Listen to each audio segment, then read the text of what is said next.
compartilhar a palavra do Senhor aqui nesta noite, eu comparo assim, quando eu começo assim, a compartilhar a palavra de Deus com a igreja, é semelhante a alguém que está comendo um bolo, sabe? Sabe que você vai partindo aquele bolo gostoso, né? Aquele bolo que você gosta, né? Bolo 4 leites, não é bom? A picanha do bolo é o bolo 4 leites, né? Mas daí tem o bolo de frutas, né? As minhas filhas falam assim, bolo de fruta é de velho, pai, não gosta de bolo de fruta.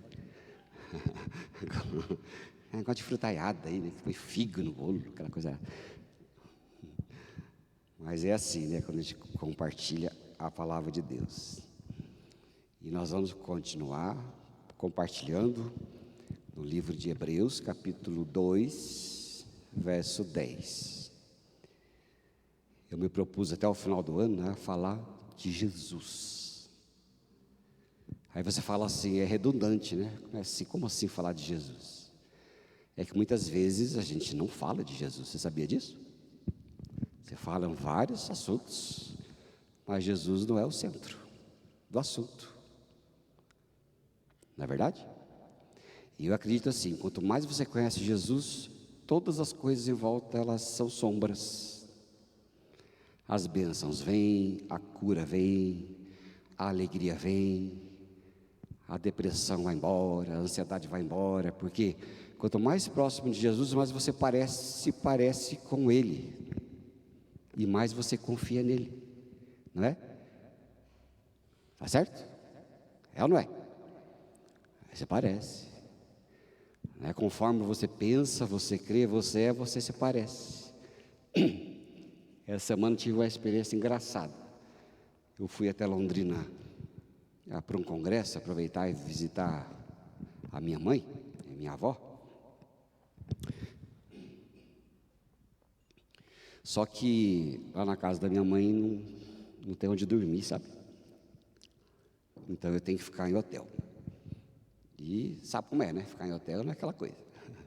E a esposa fala, o hotel em Londrina é caro pra caramba, e é mesmo. Ou cidadezinha encardida, que é hotelzinho caro. Aí eu escolhi um lá, né? Para ficar 3 dias, eu tinha que escolher um baratinho, né? Aí eu peguei 3 diárias por R$80.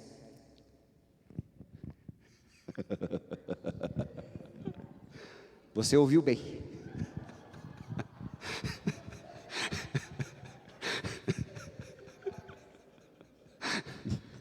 Tudo bem.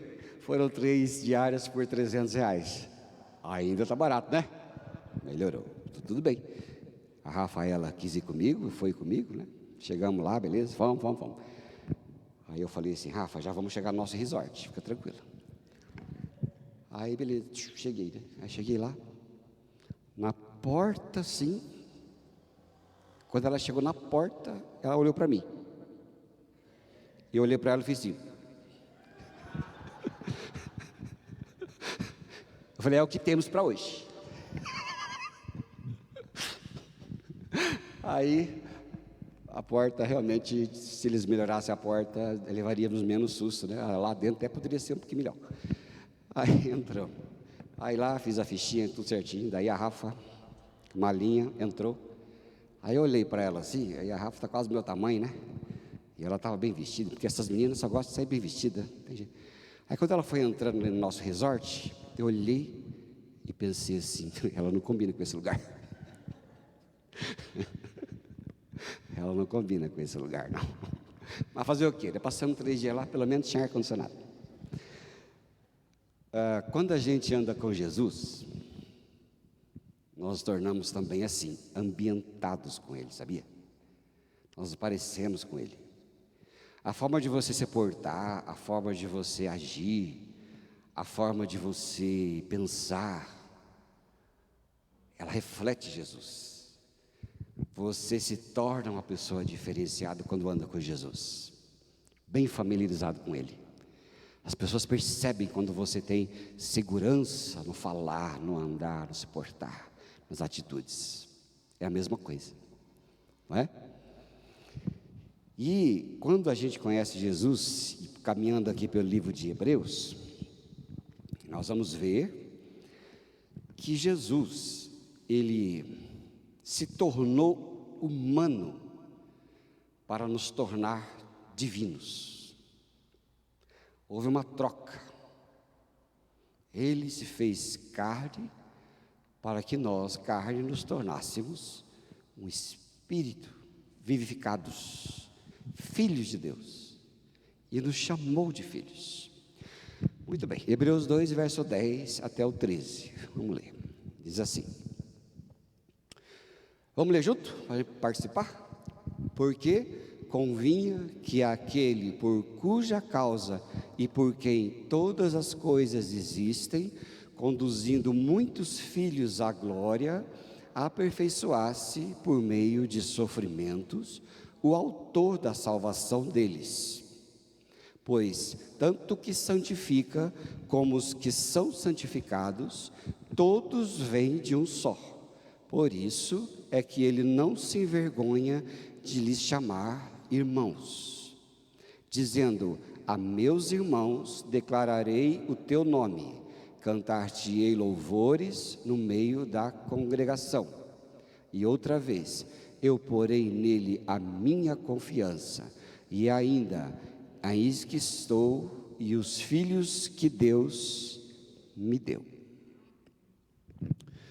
O autor aqui do livro de Hebreus, né, a Bíblia, eu não gosto de falar o autor tal, o apóstolo tal, é a Bíblia diz, e ela mostra esse desenvolvimento para nosso conhecimento de que a natureza humana de Jesus, ela possibilita esse cumprimento do plano de salvação de Deus para as nossas vidas. E ele focaliza, né? A Bíblia, o livro de Hebreus, ela focaliza os benefícios da natureza humana de Jesus. Nós somos acostumados a pensar em Jesus como Deus, com sua natureza divina. Mas a Bíblia e Hebreus, ela mostra a necessidade de mostrar um Jesus humano, o Filho do homem. No capítulo 1, a Bíblia fala do Filho de Deus, o Deus. Ele fala o Cristo. E no capítulo 2, quando ele fala que Jesus se tornou menor do que os anjos, ele fala não Cristo, ele fala Jesus. Porque Jesus é quando a Bíblia se refere à natureza humana do Filho de Deus. Por isso, quando você for ler a Bíblia e for pensar lá, você lê Cristo, está falando do Deus divino, Cristo Jesus. E quando ela se refere ao Filho do homem, ela vai falar Jesus, que é o Filho de Deus em sua plenitude humana. Então, o verso 10, vamos voltar a ler, diz assim: porque convinha que aquele por cuja causa e por quem todas as coisas existem, conduzindo muitos filhos à glória, aperfeiçoasse por meio dos sofrimentos o autor da salvação deles. Olha só, ele não se tornou perfeito em seu caráter por causa dos seus sofrimentos, porque ele sofreu, ele se tornou perfeito em seu caráter. Mas ele, pelos seus sofrimentos, nos conduziu à salvação. É pelos seus sofrimentos. Olha só, presta atenção no que a Bíblia diz ali: conduzindo muitos filhos à glória, aperfeiçoasse por meio dos sofrimentos o autor da salvação. O autor da nossa salvação é Jesus. E Jesus veio ser aperfeiçoado por Deus para a salvação pelos sofrimentos que passou. E é por causa dos sofrimentos de Jesus que ele se tornou perfeito como Salvador, por ter sido feita uma expiação de todos os nossos pecados de forma perfeita. Porque o pecado não poderia ter sido retirado pela santidade de Jesus. Se Jesus fosse só ali, viesse como um anjo ou como o santo, ele não poderia ser aperfeiçoado, porque ele não seria conosco na sua identificação, passado como filhos e filhas. E ele não poderia ter sido assim. Por isso que ele veio menor do que os anjos. Porque os anjos não morrem, os anjos não precisam ser santificados, os anjos, eles têm as suas diferenças. Se Jesus tivesse vindo na plenitude de algo divino, como os judeus gostariam que ele tivesse vindo, aquele ser em cavalo de fogo e trovões e vindo como alguém diretamente vindo do céu, até com aquele estardalhaço todo, ele não poderia ter salvo a nossa vida, porque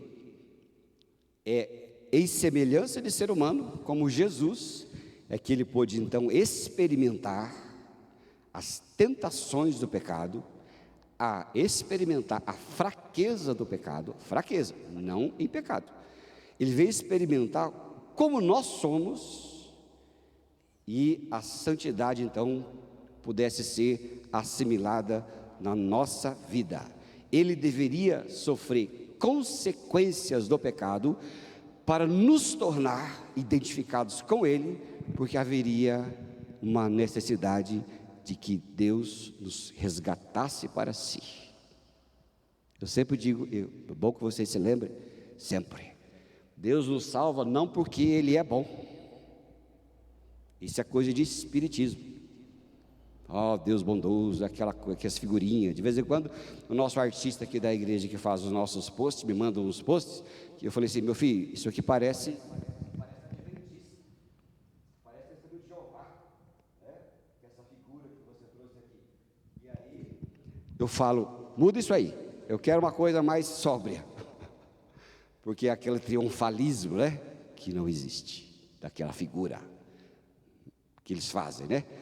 Então, Jesus é este que precisou se identificar conosco. E Deus nos salva não porque Ele é bom, mas porque Ele é justo.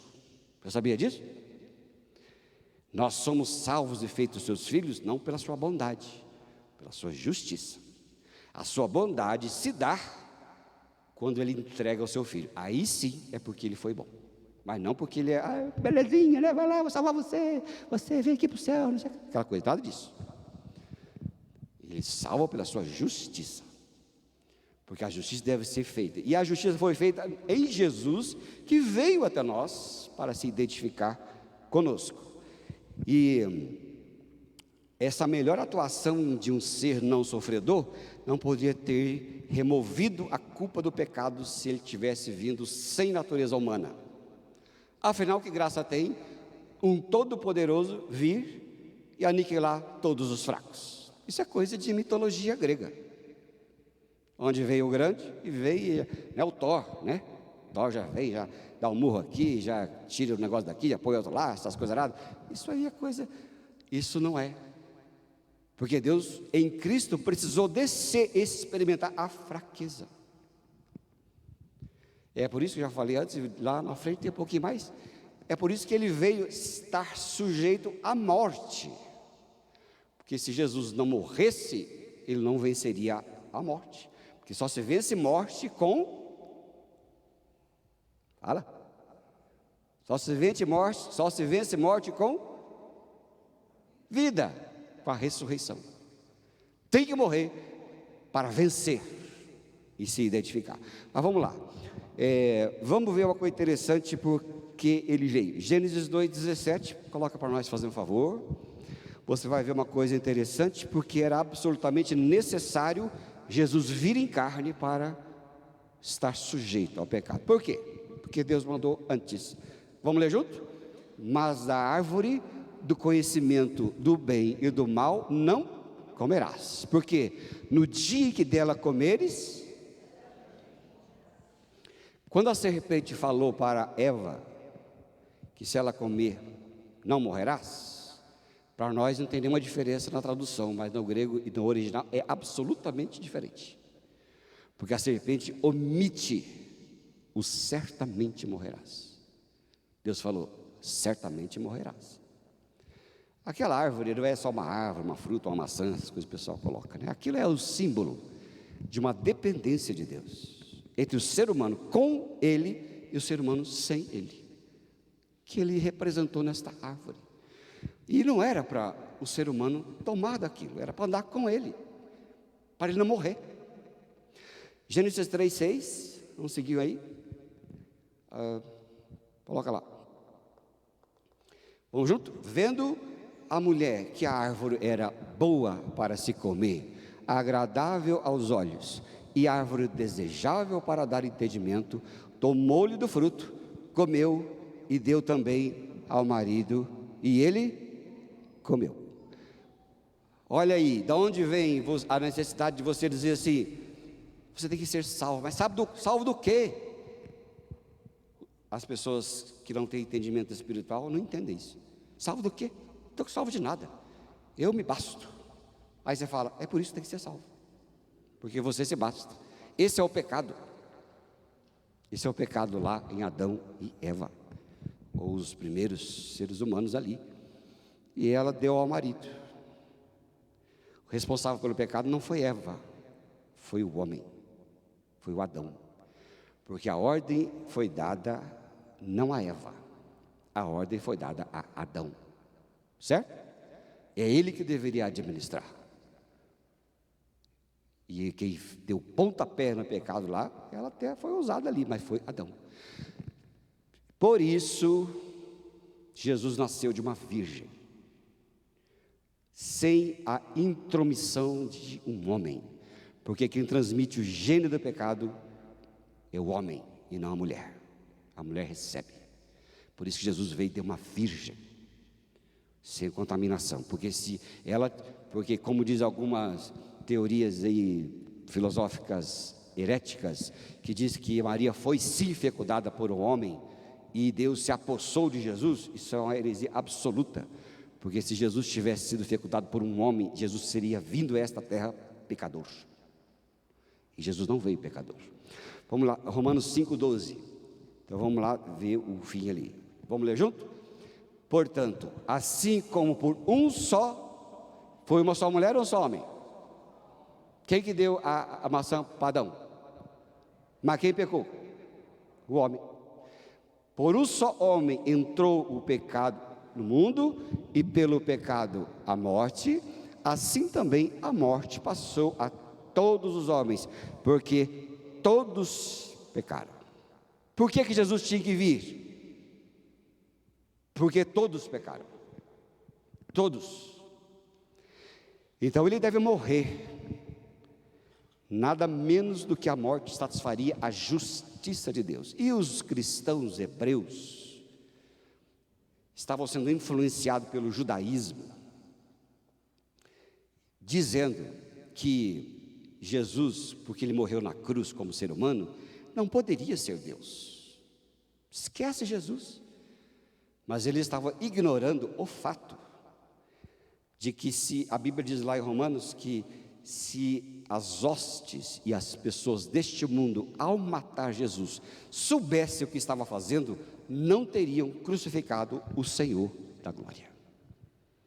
Deram um tiro no pé, porque o evangelho é loucura para os homens, mas sabedoria de Deus.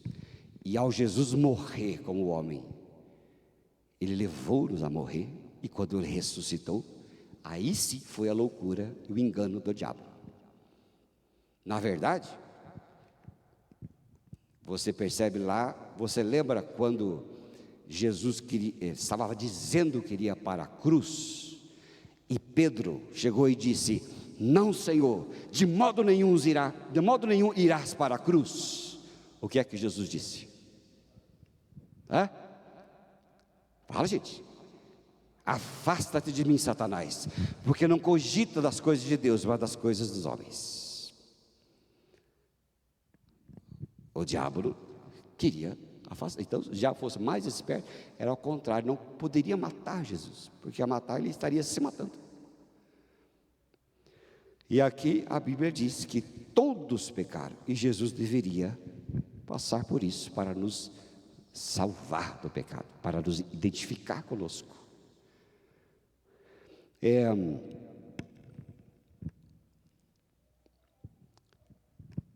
Esse negócio de as pessoas dizem que olha esse negócio de Israel, essa guerra que está tendo, essas coisas erradas todas aí, de que é o fim dos tempos e tudo mais, e que Jesus é ali que ele vai vir para julgar as nações, e tem um portal lá que, já foram Israel?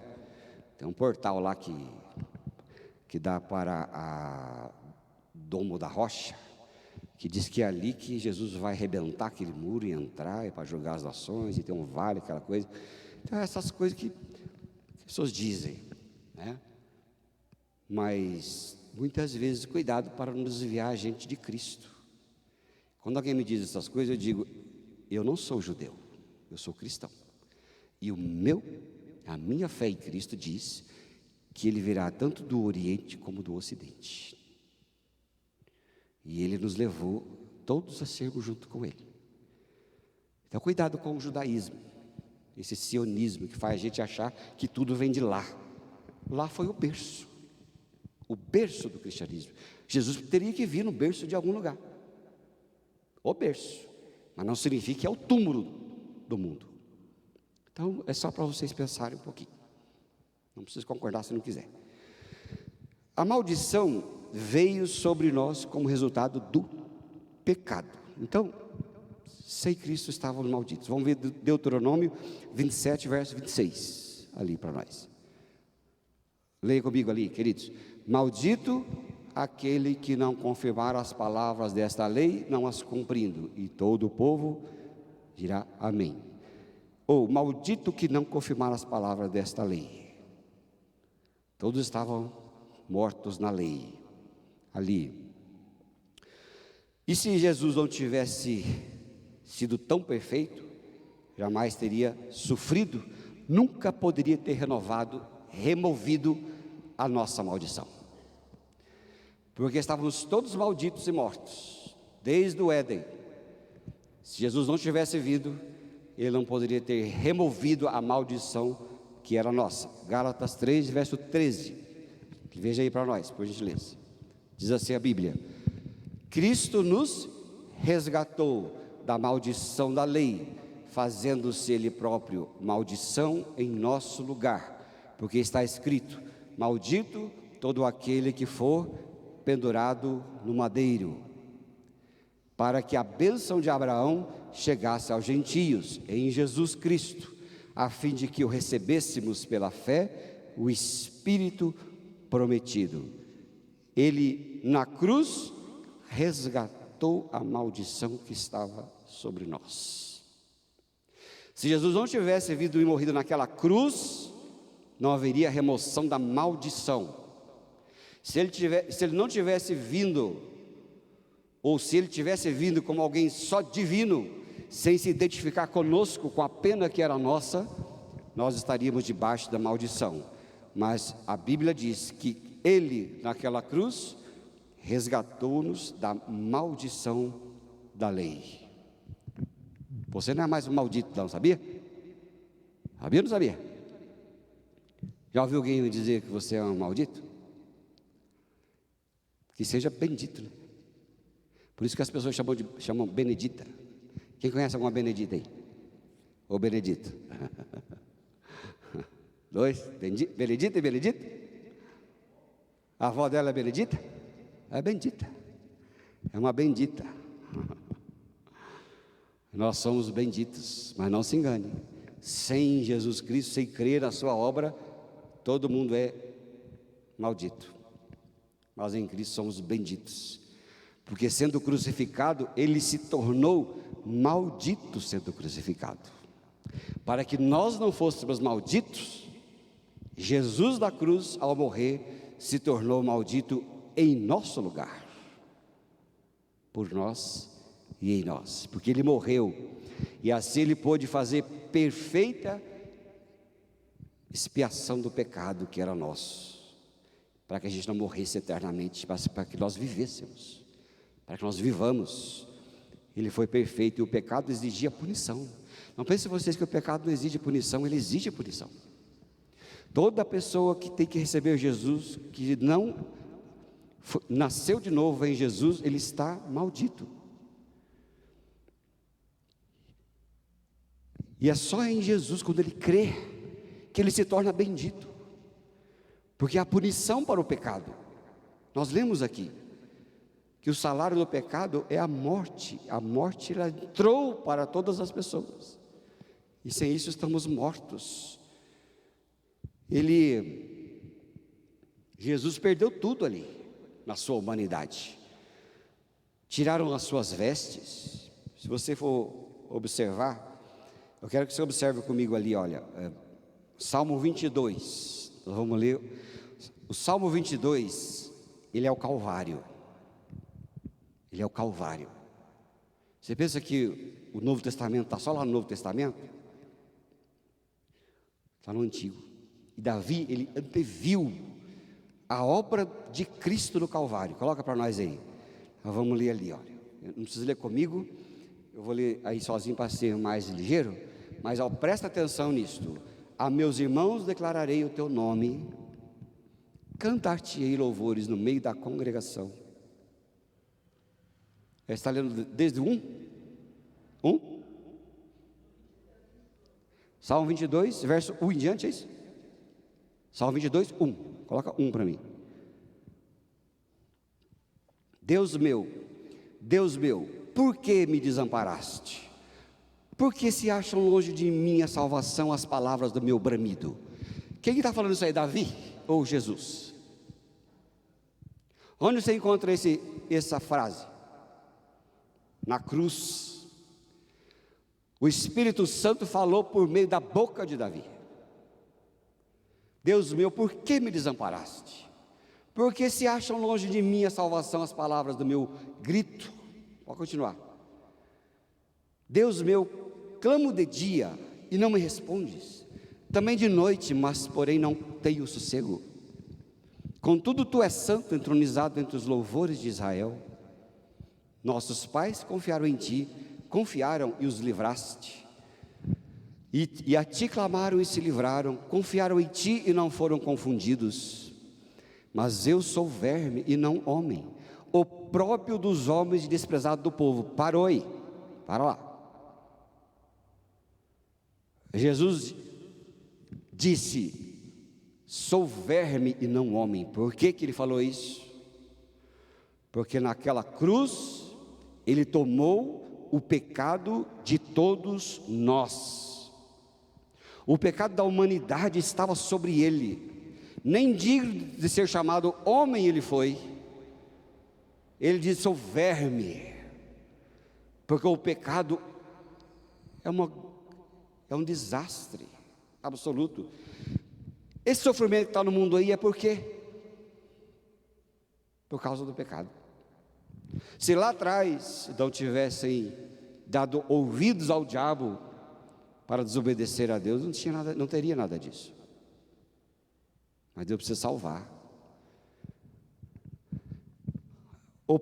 Opróbrio dos homens e desprezado do povo. Jesus se tornou opróbrio. O que é opróbrio? Vergonha, mas a palavra certa é nojento. Nojento dos homens, por causa do nosso pecado. Jesus é digno, não é digno da gente servi-lo de todo o coração, gente? Sim ou não? É digno. Próximo verso, querido. Todos os que me veem zombam de mim, afrouxam os lábios e meneiam a cabeça. Ele foi desprezado. Agora põe o 18 para nós. O 18 lá. É isso? Ah lá. Repartem entre si as minhas vestes e sobre a minha túnica deitam sortes. Isso estava escrito no Salmo 22. Mas onde é que aconteceu isso? No Calvário. Põe o verso, esse é o 18? Põe o 22. A meus irmãos declararei o teu nome, cantar-te louvores no meio da congregação. Jesus é este aí que nos livrou da condenação. E é por isso que ali, na crucificação, na sua vinda para se identificar conosco, é que Ele nos salvou, nos livrou da condenação do pecado, da morte pelo pecado, de uma vida de pecado. É por isso que Ele teve que morrer, né? Por isso que Ele teve que descer Por isso que no princípio era o Verbo estava com Deus, o Verbo era Deus, mas ele habitou entre nós, cheio de graça e de verdade, e ele se fez carne. Era necessário que Jesus se fizesse carne, para condenar a carne que éramos nós, e nos dar a vida eterna. É um plano de salvação, minha gente, tá certo? É um plano. Você acha que Jesus é qualquer coisa? Você acha que Jesus morreu lá no Natal crucificaram Jesus e fizeram árvore, aquela coisa toda? É muito maior. Quando Jesus veio a esta terra, ele veio cumprir um propósito de salvação, um plano eterno para todos nós. E para quê? Aí que vem a coisa mais linda do mundo. Para que fôssemos todos seus irmãos e irmãs. Vamos ver o verso 11 ali, Hebreus 2, 11. Agora vamos ler junto ali. Olha lá. Pois, tanto o que santifica, como os que são santificados, todos vêm de um só. Por isso é que ele não se envergonha de lhes chamar irmãos, dizendo: a meus irmãos declararei o teu nome, cantar-te-ei louvores no meio da congregação. Parou? Volta lá no Salmo 22, verso 22. Vai lá. Este é o Salmo? A meus irmãos declararei o teu nome, cantar-te-ei louvores no meio da congregação. Onde é que nós acabamos de ler? Hebreus, verso 13, e outra vez, eu porei nele a minha confiança, e ainda, eis aqui estou, e os filhos que Deus me deu. Olha só, que coisa preciosa. É pela obra de Jesus que ele fez algo muito precioso. Vamos voltar aí, agora veja lá, João 17, verso 19. Aquele que santifica é o mesmo que fez a expiação do pecado. Então o Senhor diz ali, Jesus orando por nós, em João 17, porque João 17 é a oração de Jesus por nós. Jesus orou por nós, sabia disso? Por nós. Ele falou assim em João 17, eu não só me santifico por estes que tu me deste. Estes quem?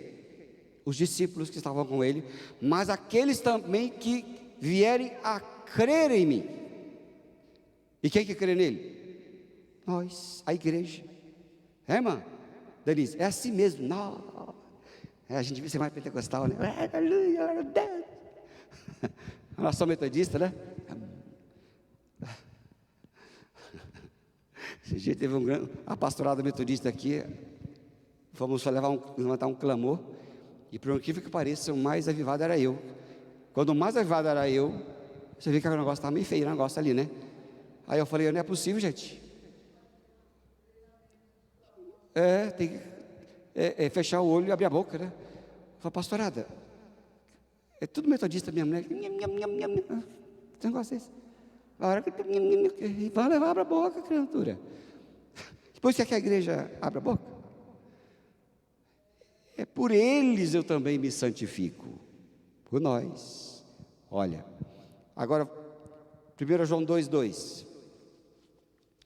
E, vamos junto? E ele é a propiciação pelos nossos pecados, e não somente pelos nossos, mas ainda pelos do mundo inteiro. Jesus nos tornou filhos de um só. Eu vou esclarecer assim, Jesus não tem vergonha de nos ter como irmãos. Volta lá em Hebreus 2,11. Ele não tem vergonha. Às vezes a gente tem vergonha dos outros, né? Tem vergonha dos outros? A gente tem vergonha dos outros. Uma vez eu fui no congresso lá em Londrina, e estava eu, um pastor que hoje é pastor em Guarapuava, o Jean, E um amigo nosso, o Júnior, ele, vamos dizer assim, que ele não liga muito para a roupa, né? E nós combinamos, assim, ó, vai ter o intervalo amanhã, nós vamos no Catuaí, lá em Londrina. Alguém conhece o Shopping Catuaí, Londrina? Ah, conhece. É chique, né? É chique lá, não dá para ir de qualquer coisa. Aí fomos os três, de repente a gente se ligou que o nosso amigo Júnior, depois tem que mandar esse negócio para ele, ele vai dar risada. Aí a gente se ligou que o nosso amigo Júnior tem mania de ser meio desleixado. Quando nós olhamos para trás, o abençoado estava de havaiana e shorts. Eu olhei para o Jean, falei, Jean, deixa ele mais para trás, vamos mais ligeirinho, vamos mais ligeirinho. Eu falei, criatura, como é que você me vê nesse shopping desse jeito, criatura? Por isso que a gente chega nas lojas e ninguém quer atender a gente. Entrei lá na Polishop, a mulher não olhou para minha cara, porque olhou para ele lá. Não vai comprar essa criatura. Às vezes tem vergonha dos outros, né? Então é por isso que Jesus disse que não tem vergonha de nós. Pois tanto o que santifica. Quem nos santifica? Bateu dúvida? Quem nos santifica? Jesus. Como os que são santificados? Quem são os santificados? Nós. Todos vêm de um só quem? Deus. Ó, Jesus abriu o véu para nós. Jesus abriu o véu e diz, olha, tanto o que santifica, que sou eu, e os que são santificados, nós viemos de um só, o Pai, Deus. Por isso é que Ele não se envergonha de chamar-nos de irmãos. Jesus não tem vergonha de nós. Glória a Deus. Ele tem vergonha porque Ele fala, todos viemos de um só, é Deus. Por quê? Por causa disso, ó, eu vou lá em Efésios 1:5. Por quê? Porque os santificados são aqueles que são purificados das suas transgressões, regenerados e reconciliados com o nosso Pai, e a partir daí nós somos feitos filhos de Deus por adoção. Vamos ler junto? Nos predestinou para Ele, para a adoção de filhos, por meio de Jesus, segundo o beneplácito da sua vontade. Ele nos tornou filhos por adoção. A gente tem um preconceito com a palavra adoção, adotado, porque é normal pensar às vezes, né? Não deveria ser normal, mas a gente conota. Mas o Filho de Deus, unigênito, por isso não é primogênito, por isso é unigênito. Por que unigênito? Porque Deus só tem um filho, Jesus, a sua joia da coroa. Mas em Jesus, que é a joia da coroa, Ele nos tornou todos nós filhos por adoção. E não é menor não, viu? É filho, porque custou a vida do filho. Olha lá, Gálatas 4, 4 e 5, veja, vamos ler junto. Vindo, porém, a plenitude do tempo, Deus enviou seu Filho, nascido de mulher, nascido sob a lei. Parou, lá, volta. Filho de mulher, nascido de mulher, nascido sob a lei, porque era necessário.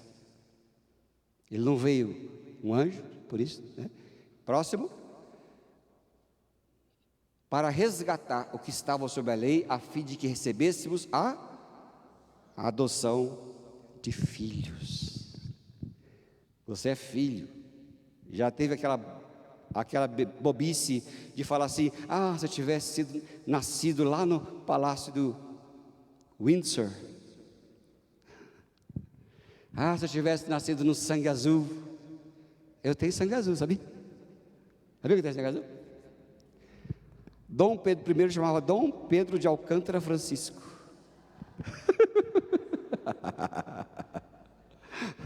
E qual que é o nome do pastor aqui? Fábio Henrique Alcântara Francisco. Sangue azul.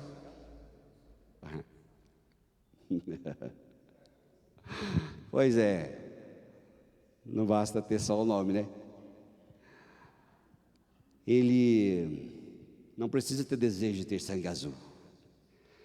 Nosso sangue é a mesma cor do sangue do Cordeiro, Jesus. E nós somos feitos filhos e filhas legítimos do Pai.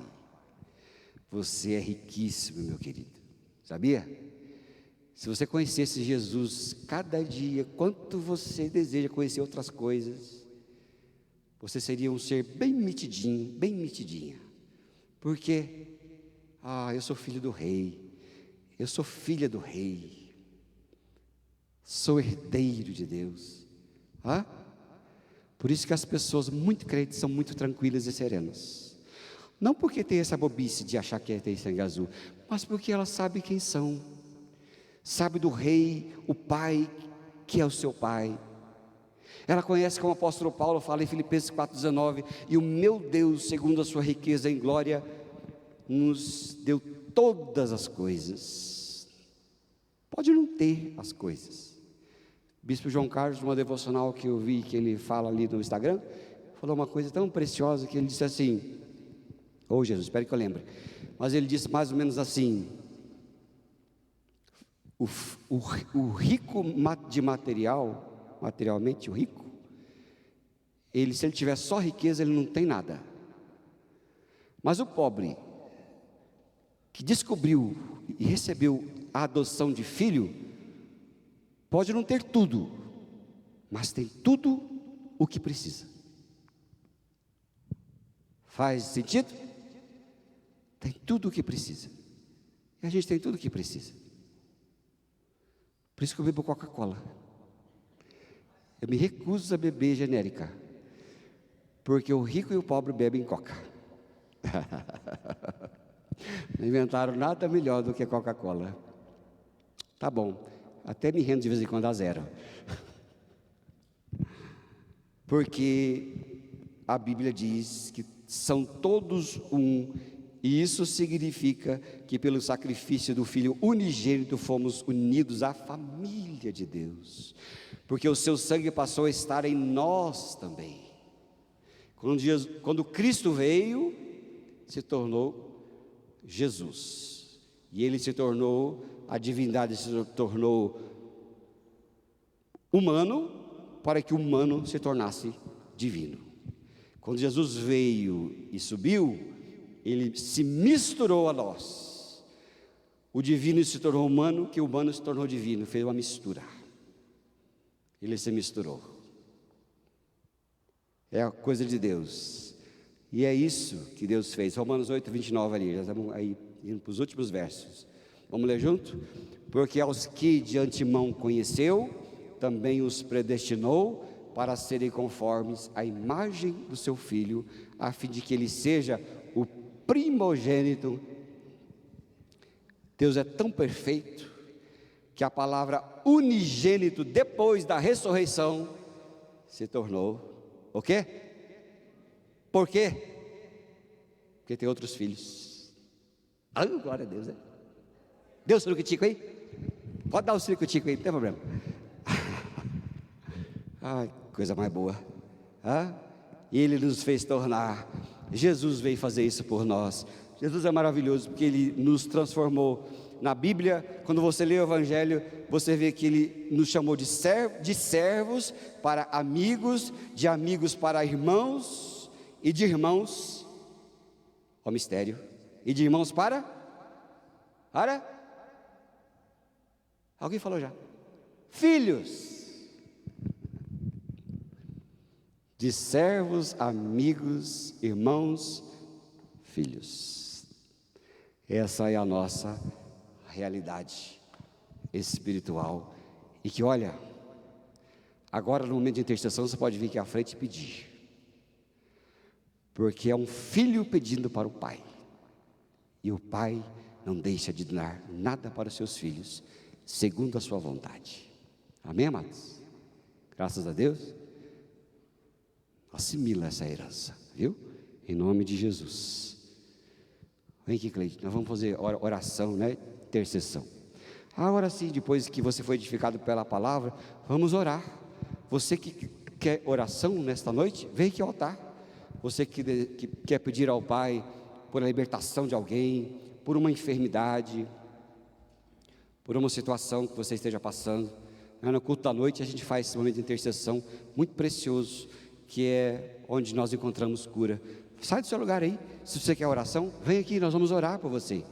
Você está precisando de uma libertação financeira, Deus vai ouvir você, Deus vai te abençoar.